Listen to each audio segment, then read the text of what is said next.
बच्चों, कक्षा 9 में आज आपको जो टॉपिक पढ़ना है वो है त्रिभुज की सर्वांग समता।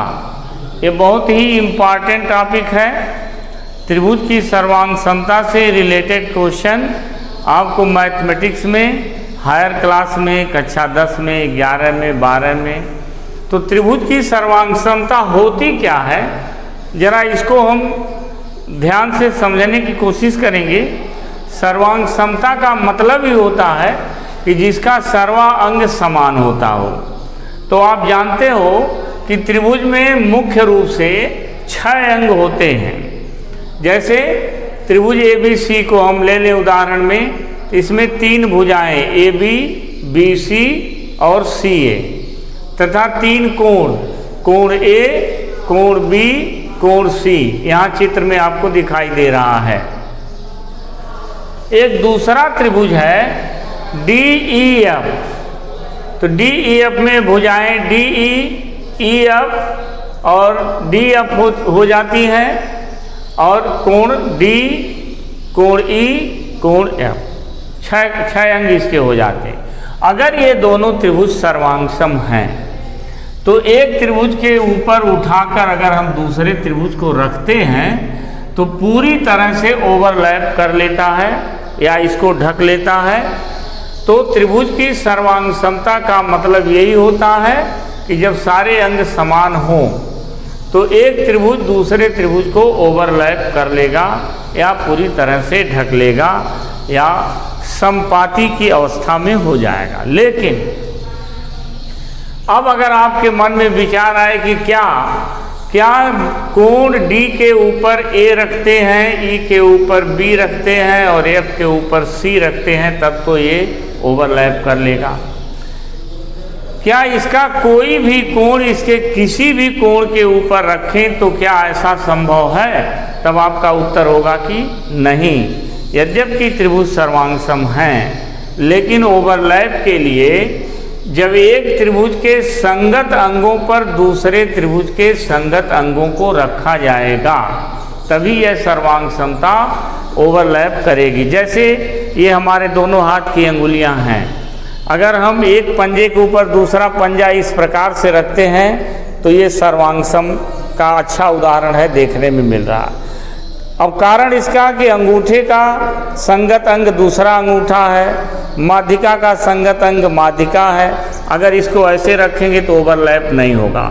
ठीक उसी तरह से त्रिभुज की सर्वांग समता में एक त्रिभुज के तीनों अंग दूसरे त्रिभुज के तीनों संगत अंगों के बराबर होना चाहिए। इसके लिए आपके कोर्स में त्रिभुज की सर्वांग समता के लिए कुछ आवश्यक शर्तें होंगी। आज हम उन्हीं शर्तों को बताकर छोड़ेंगे और इसी सर्वांग समता की आवश्यक शर्तों का प्रयोग करते हुए आप प्रश्नावली के सारे प्रश्नों को लगा सकते हैं। जैसे 2 त्रिभुज आपस में सर्वांगसम होते हैं, इसके लिए कम से कम कितनी क्राइटेरिया चाहिए? तो पहले एक त्रिभुज की तीनों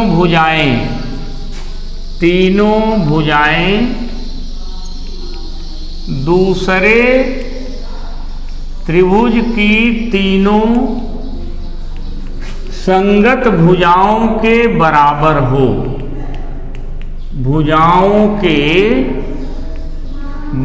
हो, तो त्रिभुज सर्वांगसम हो जाएंगे। इसकी आवश्यकता नहीं है। अब यहाँ देखिए, अगर यह न भी हो तो यह सर्वांग समता के लिए आवश्यक शर्तों का पालन कर रहा है। इस शर्त को आप शॉर्ट में साइड कहेंगे और जहाँ पर ये शर्तें मिलेंगी त्रिभुजों को सर्वांगसम कर सकते हैं। दूसरी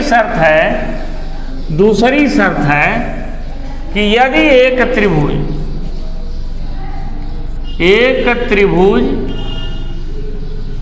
की 2 भुजाएं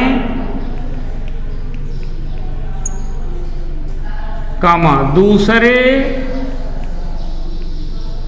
अच्छा इसको छोटा करके लिख देता हूं, एक त्रिभुज की 2 भुजाएं और उनके बीच का कोण, यानी भुजाओं के बीच का कोण, बीच का कोण दूसरे त्रिभुज की दो संगत भुजाओं और उनके बीच का कोण, बीच का कोण समान हो। इसको शॉर्ट में साइड एंगल साइड क्राइटेरिया बोलते हैं।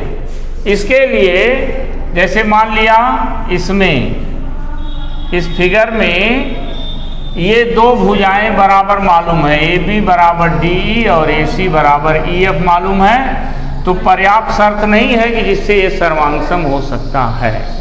तो इसके लिए एक कोण ए कोण डी के बराबर होना चाहिए। तो कोण ए बराबर कोण डी, और ये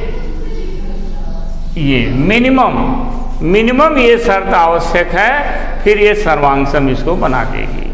तीसरी शर्त को ध्यान से देखेंगे और 4 क्राइटेरिया, ये चारों आप याद रखेंगे। और संगत अंगों का क्रम बहुत विशेष ध्यान देना होगा।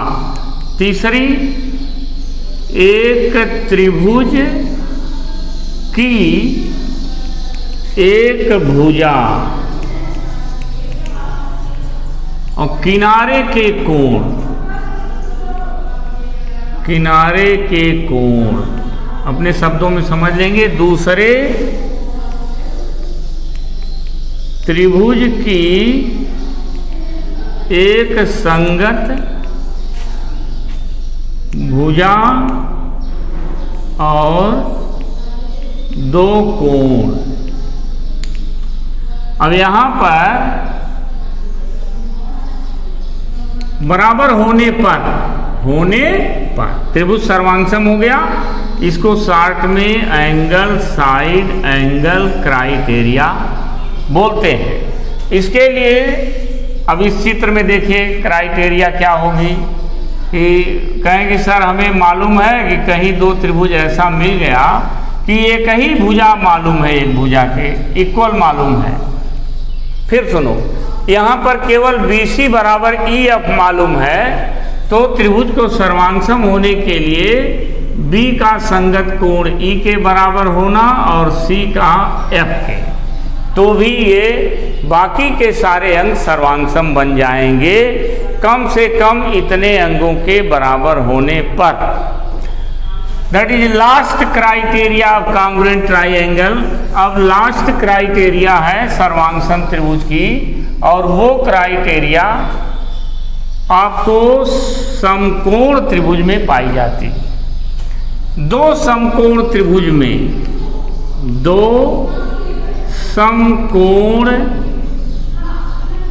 त्रिभुज में कर्ण तथा एक अन्य भुजा दूसरे समकोण त्रिभुज में कर्ण तथा एक अन्य भुजा बराबर हो। इस शर्त को हम शॉर्ट में RHS मतलब राइट एंगल, यानी समकोण त्रिभुज में एक एंगल राइट एंगल यानी समकोण रहेगा, राइट एंगल हाइपोटेनस, अन्य कोई भी साइड। जैसे हम यहाँ बनाएं समकोण त्रिभुज इस तरह से और एक समकोण त्रिभुज हमारा इस तरह से बन जाए तो भी यह सर्वांगसम है। PQR इसको हम ABC।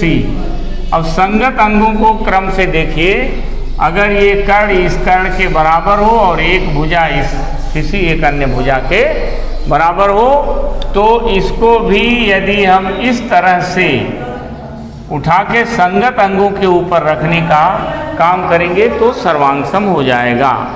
बच्चों, ये 4 आवश्यक शर्तें सर्वांग समता की जो आपके सारे प्रॉब्लम को सॉल्व करेंगी। और प्रॉब्लम के साथ हम नेक्स्ट वीडियो में मिलेंगे। आप इस सर्वांग समता की शर्तों को त्रिभुज के संगत अंगों को, संगत भुजाओं को ध्यान से एक बार दोहरा लीजिएगा और शर्तों को याद कर लीजिएगा।